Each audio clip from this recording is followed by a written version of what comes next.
Hello friends, welcome to my channel. आज का video हमारा होने वाला है मैथ गणित के ऊपर। जैसा कि आप देख पा रहे हो कि किस तरह के क्वेश्चन हैं और कितनी आसानी से आज हम इन्हें सॉल्व करने वाले हैं। ये वीडियो मेरा पार्ट 15 है। इससे पहले मेरे पार्ट जो है 14 आ चुके हैं। अगर आपको कोई भी डाउट है तो आप जो है वहाँ से देख सकते हैं। मैंने बहुत अच्छे से जो है उस हर तरीके के क्वेश्चन को समझाया है। फ्रेंड्स, आज मैंने जो है अपनी वीडियो में 5 मोस्ट इंपॉर्टेंट क्वेश्चन को इंक्लूड किया है। इन्हें हम एक खास ट्रिक की हेल्प से सॉल्व कर रहे हैं और क्वेश्चन के आंसर तक जल्दी पहुंचने की कोशिश करेंगे। फ्रेंड्स, मैं उम्मीद करूंगी आज की वीडियो आपको बहुत अच्छी लगेगी और काफ़ी हेल्पफुल रहेगी आपके लिए। तो फ्रेंड्स, चलो शुरू करते हैं वीडियो को और चलते हैं अपने पहले क्वेश्चन की तरफ। पहला क्वेश्चन गिवन है, यदि ए का वेतन बी से 50% अधिक है तो बी का ए से वेतन कितने परसेंट कम होगा। हाँ जी, ध्यान से समझना है क्वेश्चन। इस तरह के क्वेश्चन को आप कैसे सॉल्व करोगे? देखिए यहाँ पे क्या कह रहा है, ए का वेतन बी से 50% अधिक है। ए का बताना है कि कितने परसेंट उससे कम होगा। मतलब ये देखो, ये ए है, ठीक है। तो इस तरह के क्वेश्चन में आपको सिर्फ क्या करना है, देखो ये जो 50 है इसको रखना है ऊपर, ठीक है। फिर क्या कर रहा है, बी का वेतन बताना है, कम बताना है, ठीक है। हमारे पास क्या होता है, देखिए फॉर्मूला होता है R/100 + R × 100%। ये होता है कम निकालने के लिए ई का कितने परसेंट कम है। और अगर हमें अधिक निकालना हो तब हमें क्या करना होता है, R/100 - R × 100%। ये होता है अधिक के लिए। बस आपको याद रखना है क्या होता है, अधिक के लिए माइनस साइन के साथ हमें नीचे रखना होता है और कम के लिए हमें जो है यहाँ पे प्लस साइन जो है यहाँ पे लिखना होता है। अब देखो यहाँ पे क्या करें, कम के लिए हम क्या करेंगे, प्लस साइन को यहाँ पे लिखेंगे 50/100 + 50 × 100%। हाँ जी, × 100, 3 से काट डालेंगे, ये हो जाएगा 33, सही 1/3%। तो ऑप्शन डी हमारे यहाँ पे क्या है, करेक्ट आंसर है। फ्रेंड्स, उम्मीद करूँगी आपको जो क्वेश्चन क्लियर हुआ होगा। चलते हैं नेक्स्ट क्वेश्चन की तरफ। अब नेक्स्ट है, ए और बी 20 किलोमीटर दूरी पर हैं। ए जो है 4 किलोमीटर प्रति घंटा, बी जो है 6 किलोमीटर प्रति घंटा की गति से चल सकता है, ठीक है। यदि वे प्रातः 7 बजे एक दूसरे की ओर चलना शुरू करते हैं तो वे कब मिलेंगे, ये हमें बताना है। तो क्या है, ए और बी जो है 20 किलोमीटर की दूरी पर, यहाँ पे ए खड़े हुए हैं, यहाँ पे ए है, यहाँ पे बी है। ये दूरी क्या है, 20 किलोमीटर की दूरी है। हाँ जी, ए जो है 4 किलोमीटर प्रति घंटा की रफ्तार से जो है इधर बढ़ता है, बी भी इधर बढ़ता है 6 किलोमीटर प्रति घंटा की रफ्तार से। वे जो है 7 बजे, अब क्या हो रहा है, 7 बज रहे हैं, ठीक है। फिर क्या है, अब क्या 7 बज रहे हैं, एक दूसरे की ओर चलना प्रारंभ करते हैं। तो कब मिलेंगे वे, कहीं भी मिल सकते हैं, यहाँ पे कहीं पर भी मिल सकते हैं, ठीक है। हम मान लेते हैं कि जो टाइम है वो टी है जिस पर वे मिलेंगे, तो टी टाइम पर हमें मिलेंगे। हमारे पास क्या दिया हुआ है, डिस्टेंस दी हुई है 20 किलोमीटर। मैंने आपको पहले भी समय दूरी चाल के क्वेश्चन करवाते समय आपको एक बात ध्यान में मैंने बोली है कि ध्यान में रखनी है, D=ST। D=ST आपको हर एक क्वेश्चन में, जब भी आप इसका समय दूरी चाल का क्वेश्चन करने बैठो तो D= आपको माइंड में सेट करके रखना है। कहाँ इसकी ज़रूरत पड़ेगी वो आपको जो है कर डालना है। अब देखो, जैसे टी, मतलब देखो ए यहाँ है, बी यहाँ है, ठीक है। यहाँ पे हो गया, जैसे वो आया यहाँ पे, ठीक है, ये यहाँ पे आ चुका है, ये इधर से आ चुका है। टी टाइम हो चुका है। टी टाइम होने पर वे दोनों जो है मिल गए हैं। जैसे टी टाइम हुआ, दोनों ने इतनी दूरी चली, इसने इतनी। तो ये वाली दूरी हमारे पास क्या है, ये वाली दूरी हमारे पास क्या है, 4 × T है। और ये वाली दूरी क्या है हमारे पास, 6 × T। टोटल हमारे पास क्या बन जाएगी, 60 = ये हो जाएगी हमारे पास 20। बस इसको यहाँ पे करना सोल्व। ये हो जाएगा 4 और 10 6, ये हो जाएगा 10T = 20।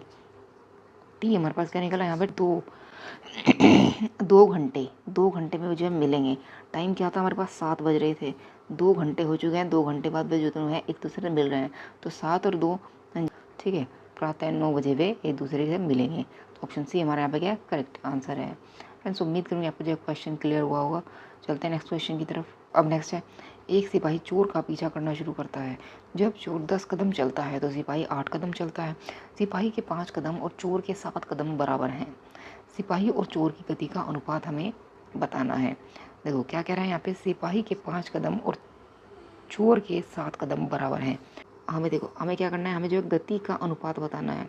ठीक है, गति का अनुपात हम तभी बता पाएंगे, अनुपात का मतलब हमारे पास जो वैल्यूज़ होगी वो हमें एक ही फॉर्मेट में चाहिए, या तो सिपाही हो या फिर चोर हो।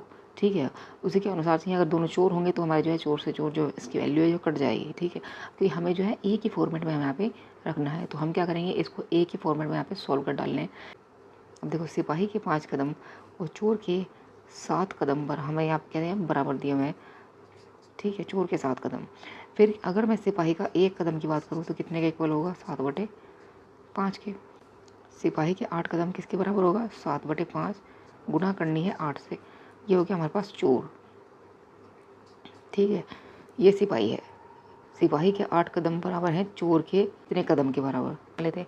अब देखो, सिपाही के 8 कदम हमने चोर के मान में निकाले थे। अब देखो, चोर का मान कितना था हमारे पास, 7/5 इंटू 8 था।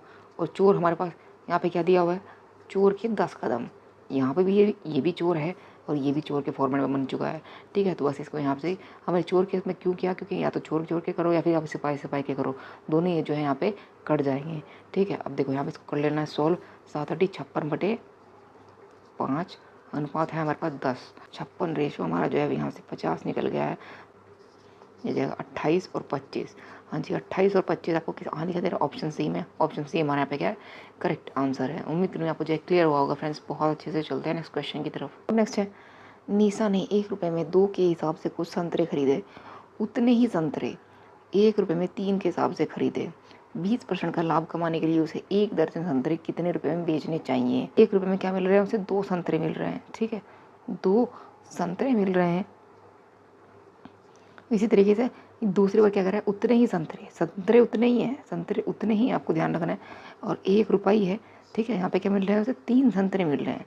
तो यहाँ पे देखो, संतरों की वैल्यू जो होगी उसके ऊपर फर्क पड़ के आप जो देख सकते हैं, यहाँ पे जो है महंगे हैं, एक में 2 ही मिल रहे हैं, अच्छे वाले संतरे होंगे। यहाँ पे एक में 3 मिल रहे हैं, उतने ही संतरे हैं। ठीक है, थोड़ा सस्ते हैं। तो बस यहाँ पे ये आपको ध्यान रखना है। ठीक है, क्या कर रहा है, 20% का लाभ कमाने के लिए उसे 1 दर्जन संतरे कितने रुपए में बेचने चाहिए। 1 दर्जन संतरे जब होंगे तो 20% का लाभ उसे कितने संतरे बेचने पर मिलेगा। हाँ जी, पहले तो हमें ये नहीं पता कि संतरे एक्चुअल में हैं कितने हैं। हम मान लेते हैं, देखो संतरे यहाँ पे जो है उसने कितने खरीदे, 1 रुपये में एक्स संतरे हैं।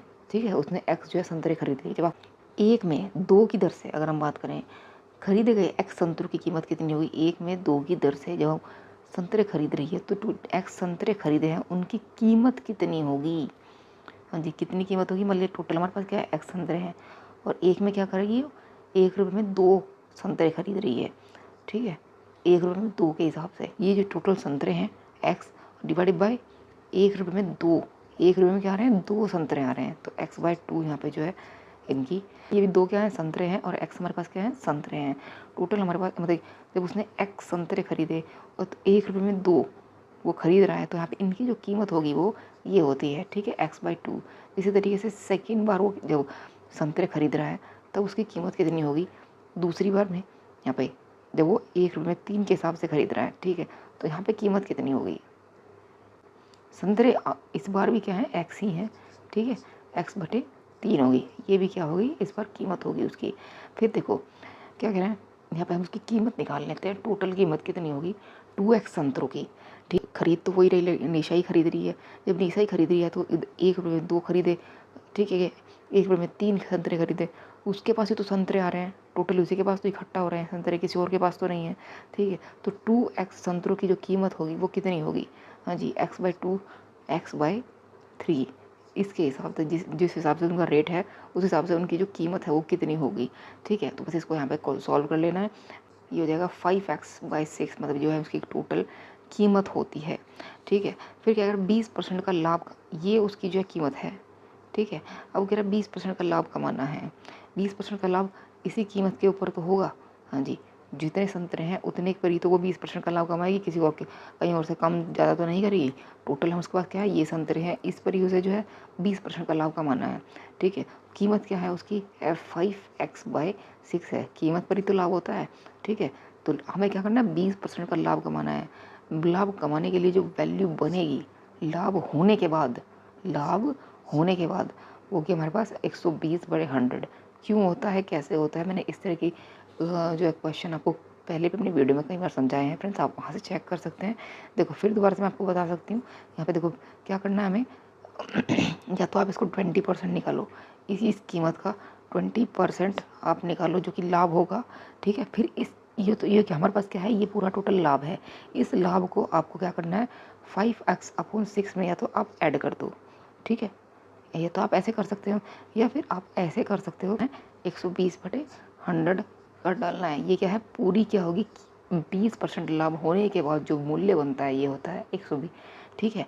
तो डायरेक्टली आप 120/100 करो, ये मूल्य होगा लाभ कमाने के बाद कीमत का, ठीक है। अब यहाँ से इसको करो सॉल्व। 6 दूनी 12 5 दूनी 10 मतलब कि टोटल हमारे पास क्या मिल गया, यहाँ से हमें मिल गया x, ठीक है। x मिल गया। 2x संतरे हैं तो उनकी कीमत क्या है x है, समझ गए आप। 2 गुना संतरे हैं, कीमत है उनकी x, 20% लाभ कमाने के बाद, समझ गए आप। लेकिन जब उसके पास 12 संतरे होंगे तो कितनी कीमत होगी, कितनी कीमत होगी, मतलब देखो यहाँ से समझो आप इसको ऐसे भी समझ सकते हो। मतलब ये इसके पास 6 संतरे हैं, ठीक है। तो कीमत कितनी है 3 रुपये है, 6 संतरों की 3 रुपये है 20% लाभ कमाने के बाद, ठीक है। लेकिन जब उसके पास 12 संतरे होंगे, 6 का आधा होता है, जब 12 संतरे होंगे तो उसकी कीमत क्या होगी 20% लाभ कमाने के बाद जब 12 संतरे उसके पास होंगे तो उसकी कीमत क्या होगी आधी हो जाएगी, मतलब कि 6 रुपये हो जाएगी, ठीक है। इतना समझ गए।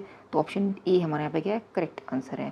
फ्रेंड्स इस तरह के क्वेश्चन को आप जो है ध्यान से समझोगे तो आप जो है कर पाओगे कि आपको क्या करना है कैसे करना है, ठीक है। फ्रेंड्स उम्मीद करूँगी आपको जो ये क्वेश्चन बहुत अच्छे से क्लियर हुआ होगा। अब चलते हैं नेक्स्ट क्वेश्चन की तरफ। अब नेक्स्ट है, एक कमीज का सूची मूल्य 440 रुपये है और एक ग्राहक जो है उसके लिए 396 रुपये देता है, छूट की दर क्या है ये हमें बतानी है। कमीज का जो लिखा हुआ मूल्य है उस पर 440 है, ग्राहक ने दिए 396 रुपये, छूट की दर क्या है, छूट किस पे मिलेगी वो हमें देखो यहाँ पे कर लेना है। 440 क्या है उसका प्रिंट रेट है, ठीक है। ग्राहक ने दिए उसे 396 रुपये, तो कुछ ना कुछ तो ठीक है उसे छूट मिली है, ठीक है। तो 396 जब हम इसको माइनस करेंगे तो यहाँ पे 44 निकलता है, ठीक है। तो 44 रुपये जो है उसकी छूट है। वो 44 रुपये, अब आप देखो यहाँ पे 44 रुपये की छूट वो किस पर देगा, 396 पे देगा या 440 पे देगा। अब पहले तो ये देखो, कई बार बच्चों को बहुत कन्फ्यूजन होता है, वो जो है 396 लिख देते हैं, ठीक है। क्यों लिखते हैं अब वो भी समझो, क्यों नहीं लिखना चाहिए। देखो अब देखो 400 ये हमारा 44 जो उनका डिफरेंस है, छूट पता है, ठीक है। 396 देखो वो क्या है हमारे पास मूल्य है एक्चुअल में जो बाद में उसने दिया, जो बाद में दिया उस पर क्या कोई हम छूट थोड़े ना निकाल रहे हैं, हम तो जो पहले था उसी पर तो हम बता रहे हैं कि कितना हो गया है इतनी छूट होने के बाद, कितना हो गया है इतनी छूट देने के बाद, मतलब कि 444 जो है यहाँ पे इसके ऊपर हम जो है छूट निकालते हैं जो पहले जो मूल्य होता है, ठीक है। इसी तरीके से यहाँ पे हम छूट होती है वो क्रय मूल्य पर, जो सूची मूल्य होता है उसी पर होती है, ठीक है। क्योंकि ये हमारा प्रारंभिक मूल्य होता है, इसके बाद ही हम जो है छूट या फिर छूट देने के बाद जो है हमारा मूल्य जो एक बाद में हो जाता है वो हमारे पास उस पर हमारी कोई छूट नहीं होती, वो तो बाद में हो चुका होता है ना, ठीक है। तो छूट क्या होती है हमारे पास प्रारंभिक मूल्य पर होती है, ठीक है। % हाँ जी, बस इसको यहाँ पे कर डालना है सोल्व, ये हो जाएगा हमारे पास 10%, ठीक है। तो 10% हाँ जी, ऑप्शन बी हमारे यहाँ पे क्या सॉरी ऑप्शन ए हमारे यहाँ पे क्या है करेक्ट आंसर है। तो उम्मीद करूँगी आपको जो ये भी क्वेश्चन बहुत अच्छे से क्लियर हुआ होगा। फ्रेंड्स आज की वीडियो को यहीं विराम देते हैं। तो फ्रेंड्स कैसा लगा वीडियो, अगर वीडियो अच्छा लगा हो तो लाइक कमेंट से जरूर कीजिए, चैनल को सब्सक्राइब जरूर कीजिए जिससे कि आपको नया नोटिफिकेशन मिलता रहे। तो फ्रेंड्स आज की वीडियो में बस इतना ही, कल फिर मिलते हैं एक नई वीडियो में, तब तक के लिए जय श्री राम।